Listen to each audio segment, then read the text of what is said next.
T.W. Barnes was a prophet of God. In fact, during the leadership and administration of Nathaniel Urshan, Brother Urshan arranged for a world conference in Jerusalem.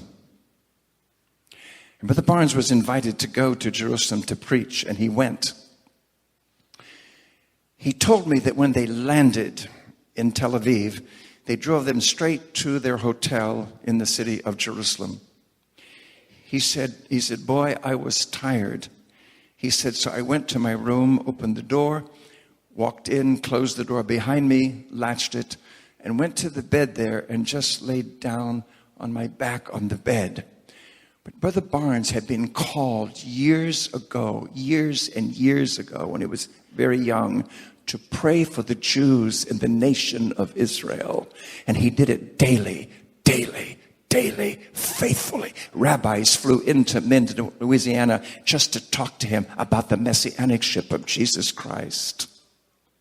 He said, but Brother Stoneking, when I laid down on that bed, he said, Michael, the archangel of the Jews, entered my hotel room to welcome me to the nation of Israel. He said, when he walked in my room, the power of God hit me and threw me out of my bed, on my feet, and fire the color of the rainbow raced around the ceiling of my room. And then he said to me, he said, you know, Michael and I have worked together on a lot of projects for Israel and the Jews. Well, how many people do you know talk about working with Michael, the archangel of the Jews, together on projects? But that's who he was, and that's what he was. And I was in the habit of calling him and telling him where I went, because he wanted me to tell him where I was going to go preach, and he would pray for me. But he always wanted me, when I got home from the meeting, to call him and tell him what happened. And so I would do it. Well, one day he called me and he said, boy, have you got a pencil? I said, yes. He said, write this down. And he started in with the revelation he had gotten from God. And I must have copied 3 or 4 pages of notes. And I can do Greg's shorthand, so I got every note, every word that he said. And when he got all done dictating to me, he said, now I want you to go preach that. I said, what? He said, I want you to go preach it, then get back to me and tell me how it went. He said, because as long as you're out there, I don't have to go. I thought, thanks so much. But I went upstairs and typed that thing out and added a couple of things I thought was inspiring that got hold of me while I was listening to him, and I went out and preached it.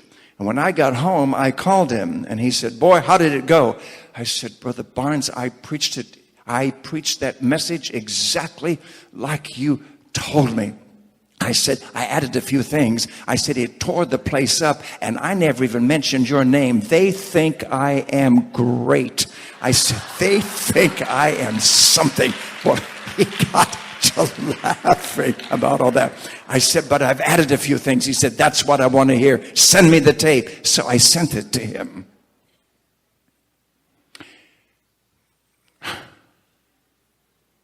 I called him one morning from the Albany airport. And when he heard my voice, he broke down on the phone, which was not like him. And I said, Brother Barnes. He said, boy, we did it today. I said, what did you do today? He said, Jesus and I stood on the walls of old Jerusalem and wept together over the city. People, I broke down and started crying right in the airport. I could feel the Holy Ghost. I mean, the Holy Ghost came on me. I knew he had done exactly what he said he had done. But in that World Conference in Jerusalem, he preached. And Teddy Kollek was the mayor of Jerusalem at the time and was right on the platform when Brother Barnes preached and saw fellow Jews fall out on the floor, receiving the baptism of the Holy Ghost, speaking with tongues, while the mayor of Jerusalem watched. People, I'm promising you here tonight, this thing was not done in a corner, and it's not going to end in a corner.